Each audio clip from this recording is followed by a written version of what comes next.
Ladies and gentlemen, welcome to the 323. I am your host, Reid Murphy. I'm really happy for you. I'm gonna let you finish. Wait a minute. Who the fuck is that guy?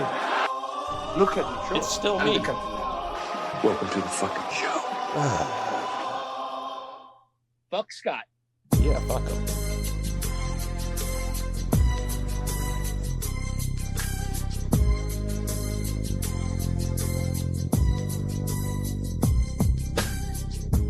A little disappointed that Scott never freestyles to this beat. I mean, it would be perfect. I'm just sitting here the whole time.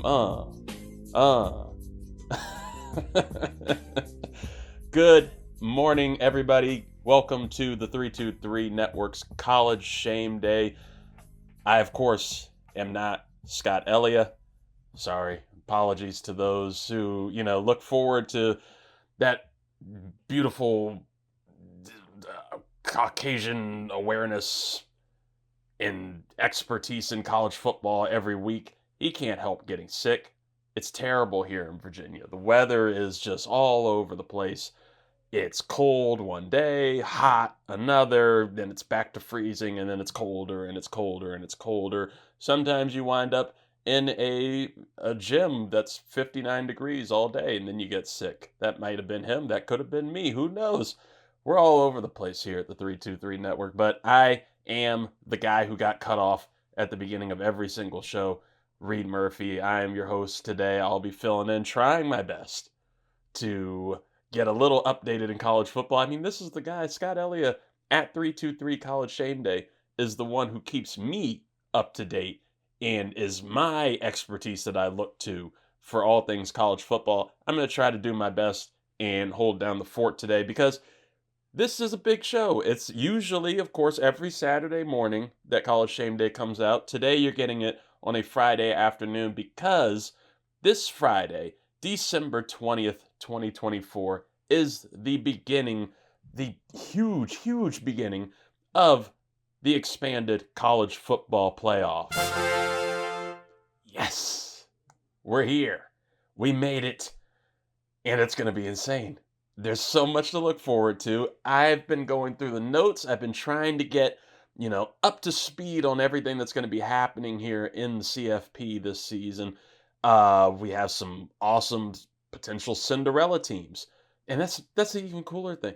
Usually we have to wait till March for March Madness and the bracket tournaments on ESPN and whatever to, fill out a bracket, look at who's going to be a potential upset or Cinderella teams. We have that in football now, and it's probably just going to get bigger and bigger and more out of control as the years go. But we're going to focus on this smaller but expanded group of college football stars and programs that are going to be on display for all of us here over the next few weeks through this holiday season. So we're going to kick off through it all, but we got to start with the news that we've missed over the last week or so because there's been plenty that has been going on here in college football. And of course, you have to start with college football's biggest award, right? You have to start with the Heisman Trophy ceremony and celebration. And Scott is one, he's had a lot of thoughts on this. I'm sure he would have loved to have been on this show. I don't know if he's going to be happy that I'm here on this show to talk about all of this today. But, you get what you get when you're sick. I'm here. Like Don Cheadle and Iron Man 2, deal with it. Just work with me. The Heisman came finally last Saturday night. And we all knew it was going to be between Boise State running back Ashton Jeanty and Colorado jack-of-all-trades Travis Hunter, who plays wide receiver and cornerback, the lost Deion Sanders' son. We knew that's who it was going to come down to. I don't think any of us thought it was going to be as close as it was. It was literally between about 100 votes of who it came down to between 1 and 2, and then, there's Dylan Gabriel and Cam Ward in there somewhere, but who needs them? This was an incredibly close call, the closest Heisman race since 2009 between Ashton Jeanty and Travis Hunter. And shout out, spoiler alert, congrats to Colorado's Travis Hunter for winning the Heisman this year. Now, there's been a lot of thoughts over this, over whether he deserved it, if this was a popularity contest. The show's own Scott Elliott has called it a popularity contest, and this being proof of it, and defeating the value of the Heisman and the ceremony and the award and what it truly means. You can look at it in a bunch of ways. We look at stats comparisons, right? Ashton Jeanty did something at Boise State that we have not seen in forever, and probably won't see forever, because he was not only this season with the FBS ranking first in rushing yards, first in rushing touchdowns, first in yards per carry with a minimum of 175 attempts. He was first in yards after contact, which he ranked 1,652 yards after contact.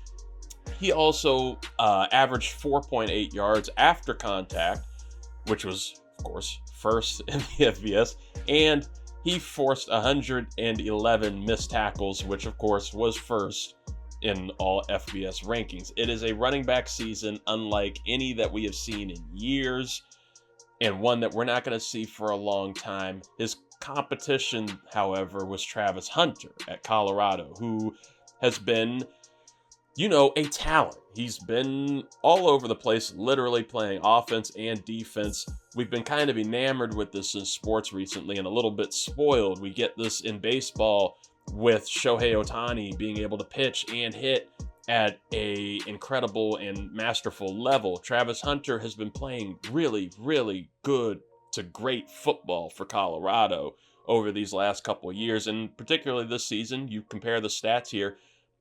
Hunter had 1,152 receiving yards. That ranked 6th in the FBS. He had 14 receiving touchdowns, which was 2nd in the FBS. 4 interceptions as well on defense. That was tied for 17th in FBS ranking. And he played, I believe, 1,356 snaps in total. That is first in FBS by far. Now, it's not a great comparison. You see everything that Jeanty did first. But with Hunter, you're dipping down into these 6th, these 17ths, all this stuff. You got to take into account dude's playing both sides. He's playing the most by far snaps in college football. What do you want? Not here to fully defend. My personal vote would have been for Jeanty. It was a titanic performance, but I also have to give credit where credit's due, and Hunter was doing things that we have not seen somebody do, I'd argue, since Charles Woodson, successfully. You go with Hunter's impact in games. He had 92 receptions. That's 3rd in FBS. His 1,152 receiving yards, of course, 14 touchdowns. He also had a rushing touchdown. As a corner, you get 4 interceptions at 17th, one away from being tied for 3rd in that ranking. Okay, so that's where you're seeing a little bit of this stuff jumbled. He had a forced fumble, 11 pass breakups, only 32 tackles, but to just play devil's advocate here and defend the kid, those low numbers, 17th in interceptions, whatever the ranking on tackles, that's a little bit of a compliment a lot of the times when it comes to corners. And if you study how cornerbacks and defensive backs play the game, half of the time, quarterbacks don't want to throw your way.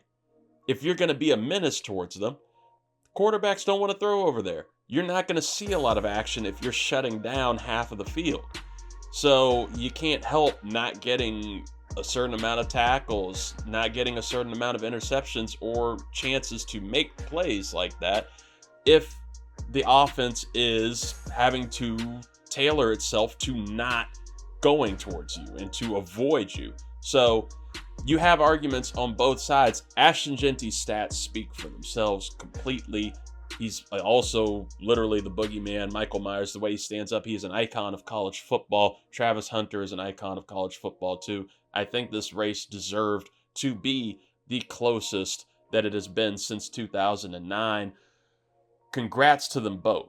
Now, while we're talking about Travis Hunter, and we'll only briefly jump into this because the part of all of this spectacle, the Heisman is of course a spectacle, but it's not really cared about too much over the last few years. I cared about it. Shout out Jaden Daniels 2 seasons ago.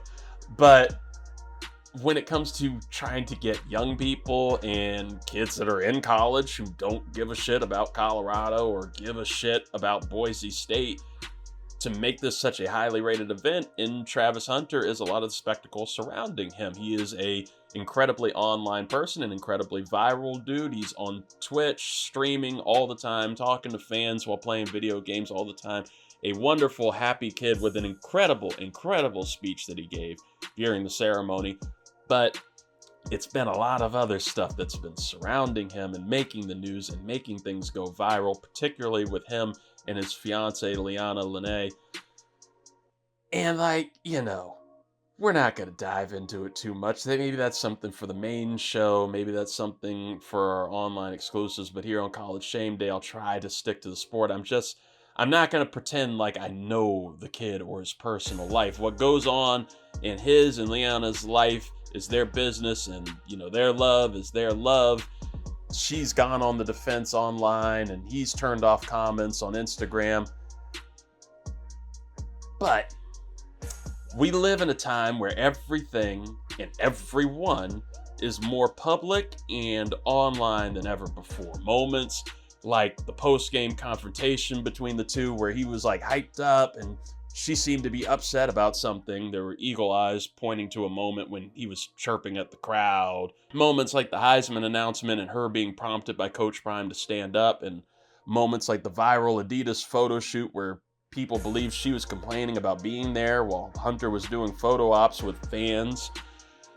These moments are going to get bigger and bigger and bigger, and the spotlight will just grow and grow as the NFL draft gets closer and after.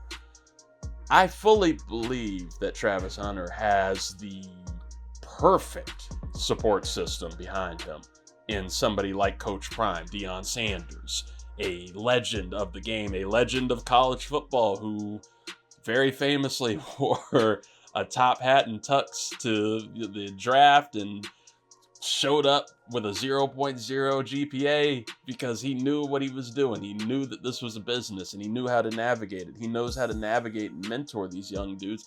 And his family has been through the fame. They've seen it. Shedeur Sanders is his best friend. They know how to help him. They know how to be the support.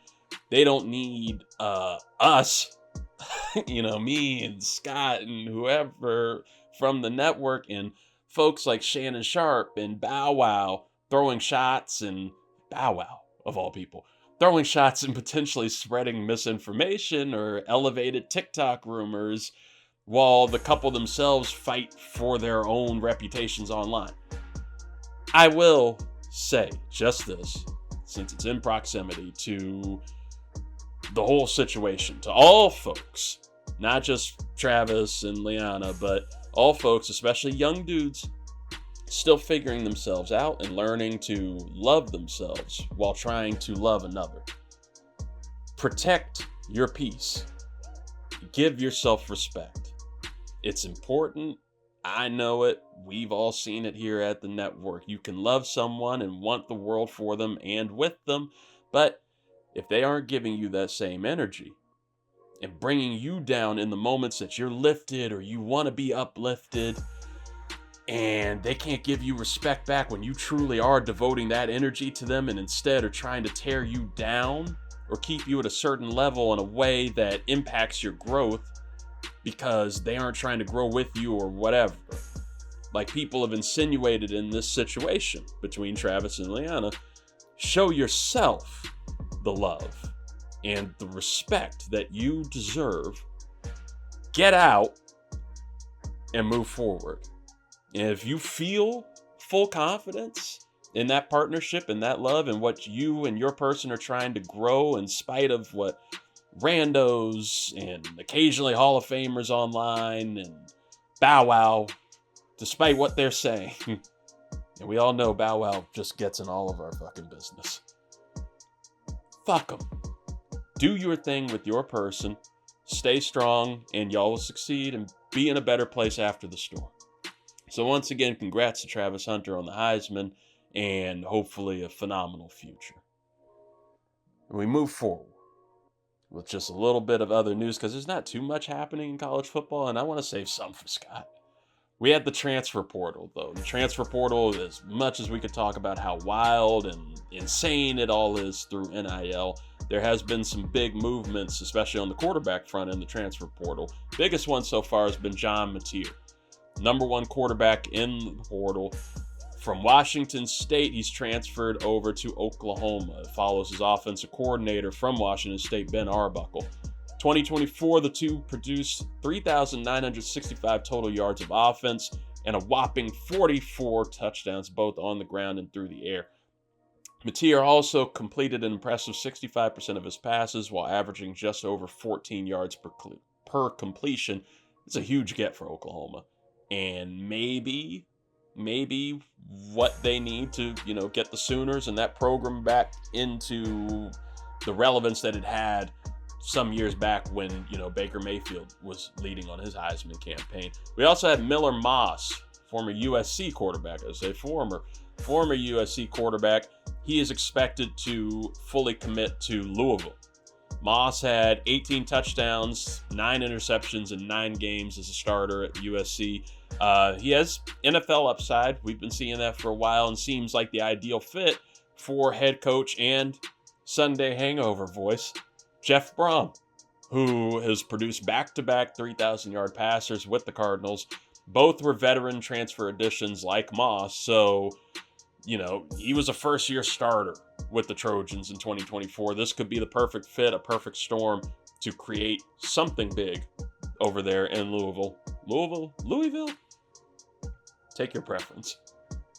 We also had Jaheim Otis, big Alabama D lineman, transferring over to Colorado. Shout out Scott, to play for Coach Prime if he's there. We're assuming right now Coach Prime, Deion Sanders, is going to stay with Colorado. Maybe that's going to impact the transfer portal. Didn't do it for Otis. Going from Bama to Colorado hopefully will provide a major upgrade to that defense. And then finally, latest news, we have brothers Zachariah and Zion Branch from USC both entered the portal. And that's a major one to watch, and that's going to be a huge impact on USC, especially as we're seeing what's going to happen with Lincoln Riley. Will he stay? How will he improve this program? It has not been the rousing success that one would hope for as a coach as storied and hyped up as Lincoln Riley is coming out of Oklahoma there. They haven't done much of shit. So we'll see how that goes for them going forward.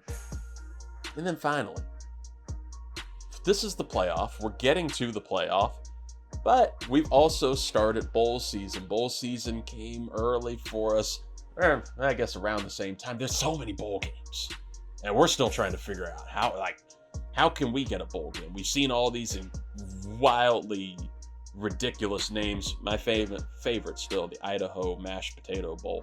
Famous Mashed Potato Bowl. Love mashed potatoes. I'm okay with Idaho. We should have a bowl game if Idaho gets a bowl game name. If mashed potatoes get a bowl, we could do something with the 323 network. It's about at least $500,000 to get the sponsorship. So, just send that our way. We'll throw the Cash App and the Venmo up. We've had some fun bowl games already. Started last Saturday at the IS4S Salute to Veterans Bowl. South Alabama and Western Michigan, they went at it. South Alabama won, though. They get that bowl game. They beat Western Michigan 30-23. We also had the Scooters Coffee Frisco Bowl, where Memphis beat West Virginia 42-37. We had the Art of Sport LA Bowl between UNLV and California. UNLV took the win there 24-13. And we had the Boca Raton Bowl, the name that just rolls a lot better than the IS4S one. But JMU, James Madison, they beat Western Kentucky 27-17. there. We also have had the RNL Carriers New Orleans Bowl, where Sam Houston took down Georgia Southern 31-26. And then, hasn't started, but we're getting to it, on this debut of the expanded college football playoff, we will have the Staff DNA Cure Bowl probably going on as you're listening and watching this, between Ohio and Jacksonville State, and the Union Home Mortgage Gasparilla Bowl between Tulane and Florida. If I'm looking at that, give me Jacksonville State and give me Florida. Florida was kind of fun there at the end of the season. And I could see them, capping it off with a good bowl win here. I don't know what it's going to mean for Gasparilla, but, get your Gasparilla on. Oh, the drums, though. The drums mean what's coming up. And that is only, and of course, the college football playoff. We don't need the Wheel of Degenerate. The Wheel of Degenerate only rolls with Scott. It doesn't like me. It doesn't come from me whatsoever. So we're not going to be doing the Wheel of Degenerate. I'm sorry. I know we can't do it. But we will go through and preview and just let you know what games are coming up. And I'll give you my thoughts, because I don't know how Scott's doing with the Wheel of Degenerate, but maybe I'll get you 4-0 in these games. In fact, I'm going to promise that I'm going to get you 4-0. Just like I destroyed the people of Seattle last week in Ricks versus Gricks, which you can find at 323 Reid this week. No live show on Ricks versus Gricks. You find it right on the Instagram and the TikTok at 323 REID. Destroyed Seattle with a guarantee, and I'm going to do it today. I'm going to guarantee I get all 4 of these playoff games correct. So we're going to start with the debut game here on Friday night. We have Indiana number 10 at Notre Dame number 7. Oh, Sigs. Oh, Sigs. I'm hoping for you. But, we're just happy to get you in. We're happy to get you into the playoff, right? We got a bunch of teams like that making it into the CFP. Not Alabama or Miami. But Indiana and Coach Sigs, Kurt Cignetti, he gets in here. He'll be taking on Marcus Freeman and Notre Dame. Man, Curtis Rourke has been fun for Indiana. Riley Leonard has been, salvageable in holding Notre Dame together. I'd never really particularly trust Notre Dame in major games, and they've been fighting for a long time to get here and to get into the college football playoff. Man, I want to pull the upset here and take Indiana, but I think this is just one that Notre Dame has to take. They have to take it to prove themselves. But they're not going to. It's going to be Indiana and Sigs. Indiana and Sigs will take the upset tonight and take down Notre Dame at this first college football playoff game in Notre Dame. There's no fancy names to these bowl games. Sorry to disappoint on that. It's just going to be all first round playoff games. Maybe we'll give them some type of fancy games in the graphics, but that's Scott's job to do the graphics on this one, just to pull the curtain back. We also tomorrow will have on TNT and Max, of all places, SMU number 11 taking on Penn State. SMU, that's your Cinderella team right there if you want one. That's the team that's just happy to be nominated. And we'll see tomorrow if they can show that they deserve to be here and to be in this entire proceeding. I'm not going to call it for them right now. I was wildly impressed with Brashard Smith, their running back. Put up 1,270 in yards this season, 14 touchdowns. He's been a beast. But Penn State, they have been trying to prove themselves and trying to, just like Notre Dame, show that they belong, show that they can win this entire thing. I think that they're going to win this game. I'm not sure how far they're going to go in the playoff itself, but give me Penn State to beat SMU tomorrow. Should be fun no matter what. I'm looking forward to all these games. Clemson and Texas. Number 12 Clemson, they finished 10-3. Texas finished 11-2 at number 5. This is going to be a game right here. This is one I know 80% of analytics and fans are taking Texas in this one, and they should be favored. Their defense is insane. It's incredibly menacing and disruptive. We saw it in that championship game between them and Georgia. Clemson, though, sneaky, super sneaky. Cade Klubnik has been awesome for that team. 3,303 yards, 33 touchdowns, 5 interceptions on the season. Quinn Ewers was looking like a potential top 5 pick at the start of the season. That's what you're expecting and what you want to see. He's still playing in this, I would say, advanced Carson Beck level, right? Where you know that there's talent there, but there's limits, and you're going to get turnovers or turnover opportunities, at least 2 to 3 turnover opportunities from Quinn Ewers per game. Dabo is going to cause chaos. He's got the experience here in the playoff to potentially pull off an upset on the year. And I'm going to say that he does. Clemson's going to beat Texas in a huge shock of an upset and just destroy those Texan fans. I'm sorry, McConaughey, but I did not like how that game looked against Georgia. And I know it's against Georgia. It's a powerhouse of a defense. Clemson's defense is not that, but they are disruptive enough that they will manage to do it and get those turnovers out of Quinn Ewers. Maybe Arch Manning comes in and steals the job and saves the day, kind of similar fashion to Tua in taking that job from Jalen Hurts at Alabama some years back. I don't see it happening, though, tomorrow. I think Quinn Ewers puts them in a position that they can't escape from tomorrow, and Clemson gets a shock win. Finally, on the 21st, we have Tennessee at 8 p.m. Tennessee, number 9, they finished 10-2. They're taking on Ohio State, who finished 10-2 as well. They are ranked number 8.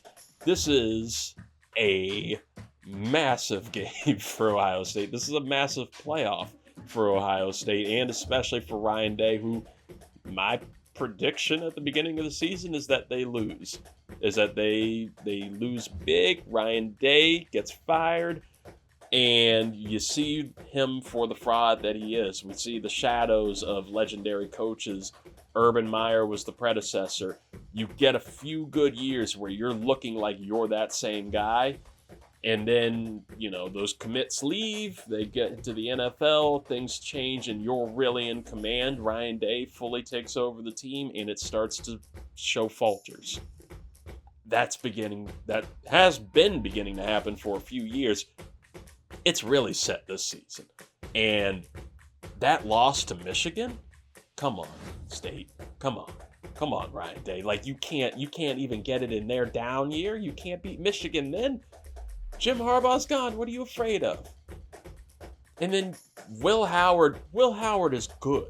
He's good, but he's not your traditional Ohio State quarterback. He isn't anything on the level of C.J. Stroud, Dwayne Haskins, all of those greats that have come before. And I'm not throwing a pattern out there. Scott can look for the pattern. Dwayne Haskins, C.J. Stroud, Justin Fields, Will Howard, whatever. Nico on the other side at Tennessee, on a surging Tennessee team that has been incredible with Dylan Sampson, 1,485 on yards, 22 touchdowns, man. Nico Ayamalave. I think I did better than Scott ever did. He's an impressive young quarterback and has been causing such a surge for that team, a team that has been trying to make that push and take that step for a few years now.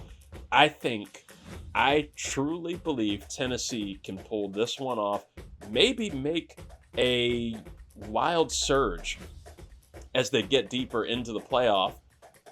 They have to take down Ohio State first, and I think it will happen. This is the collapse of Ohio State. This is the collapse of Ryan Day. This is the end of it here in the first round of the playoff. Tennessee is going to beat Ohio State.